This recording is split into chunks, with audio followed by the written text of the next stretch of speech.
भरत मुळे किवा कंपनीमध्ये सध्या डायरेक्टर म्हणून काम करत आहे गेली 6 वर्ष आणि किवा कंपनीच्या माध्यमातून कोल्हापूर जिल्ह्यामध्ये बऱ्याच ठिकाणी आपण आयुर्वेदिक शॉप फ्रँचायझी दिलेले आहेत. आता ज्या शॉपमध्ये आलेलो आपण ती शॉप आहे शावडी तालुक्यातील करंजफेल या गावी आणि त्याचे ओनर आहेत प्रदीप कारंटे सर आणि यांच्या माध्यमातून मुळव्यासाठी जे औषध दिले होते असे आपल्याकडे एक पेशंट आहे. त्यांना होणारा त्रास आणि त्यांना आलेला रिझल्ट आपण त्यांच्या तोंडून ऐकणार आहोत. आपलं नाव सर?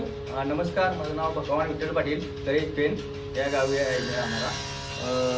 मला मुळव्याचा त्रास होत होता भरपूर. डॉक्टरांनी भेटायला गेलो तर ते म्हणजे तुमचं ऑपरेशन करायला पाहिजे. गाठ झाली होती तर भरपूर दुखत होते. प्रदीप कारंटे आमचे मित्र आहेत, त्यांनी शॉप केली करेज पेनमध्ये चालू. तर त्यांना विचारलं असता ते म्हणजे ते माझ्याकडे एक औषध घेऊन बघा. मग त्यानंतर 2 महिने औषधी घेतली. त्यानंतर मला पूर्ण त्रास कमी झाला आणि ती गाठ होती ती पूर्ण विरघळलेली आहे. त्यामुळे आता काही त्रास नाही मला. म्हणजे ऑपरेशनचा खर्च साधारणतः 80-90 हजार वाचला. खूप छान. अशा प्रकारे किवा कंपनीच्या प्रोडक्टचे रिझल्ट आहेत. तुम्ही वापरा, इतरांना सांगा. धन्यवाद.